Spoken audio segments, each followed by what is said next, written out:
પ્રભુ ઈસુ ખ્રિસ્તના નામમાં આપ સર્વને પ્રેમી સલામ. ગીત શાસ્ત્ર 101માં જે દાઉદે કરેલા ઠરાવો છે, ઈશ્વરના મહિમા કેન્દ્રિત ઠરાવો, એની આપણે વાત કરી રહ્યા છીએ. અને કલમ 1માં એક ઠરાવ દાઉદ જાહેર કરે છે આ પ્રમાણે: કૃપા તથા ન્યાય વિશે હું ગાયન કરીશ. હે યહોવા, હું તમારી જ સ્તુતિ કરીશ. આ દાઉદ ગીત શાસ્ત્ર 34 અને 1માં પણ યહોવાની કૃપા મેળવ્યા પછી પોતાનો ઠરાવ જાહેર કરે છે. કે છે, હું સર્વ સમયે યહોવાને ધન્યવાદ આપીશ અને મારે મુખે યહોવાની સ્તુતિ નિરંતર થશે. સારા માટે સર્વ સમયે યહોવા આપણા માટે હાજરા હજુર મદદગાર હોવાથી અને દાઉદે અનુભવ્યો હતો.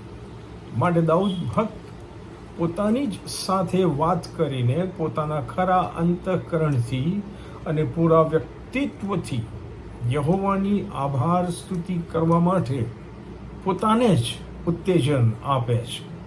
અને મને આ ગીત બહુ ગમે છે. ગીત શાસ્ત્ર 103 1-5 એ કહે છે, હે મારા આત્મા યહોવાને સ્તુત્યમાન, મારા ખરા અંતઃકરણ તેમના પવિત્ર નામને સ્તુત્યમાન. એ કહે છે, all that is within me praise his holy name. એ મારા આત્મા યહોવાને સ્તુત્યમાન, તેમના સર્વ ઉપકારો તું ભૂલી ન જા. તે તારા બધા પાપ માફ કરે છે અને તારા સર્વ રોગ મટાડે છે. તે તારો જીવ નાશથી બચાવે છે અને તને કૃપા તથા રેમનો મુગટ પહેરાવે છે. તે ઉત્તમ વસ્તુથી તારા મોડાને તૃપ્ત કરે છે, જેથી ગરુડની જેમ તારી જોવાની તાજી કરાય છે.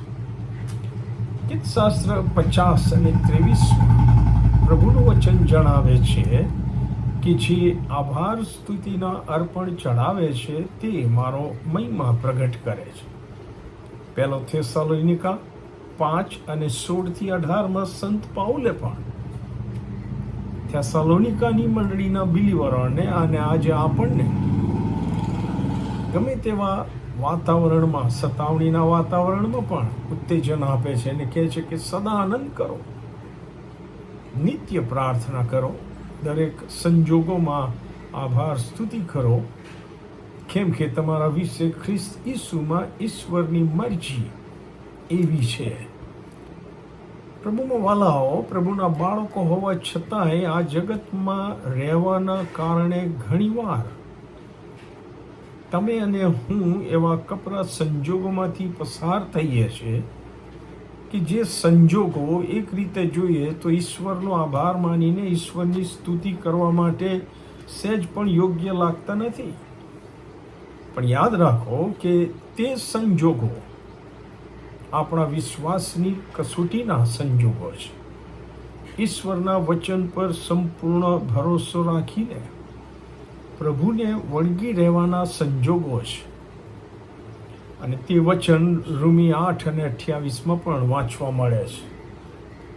ત્યાં લખવામાં આવ્યું છે, વળી આપણે જાણીએ છીએ કે જો ઈશ્વરના ઉપર પ્રેમ રાખે છે અને જેઓ તેમના સંકલ્પ પ્રમાણે તેડાયેલા છે તેઓને માટે ઈશ્વર સગળું એકંદરે હિતકારક નીવડે છે.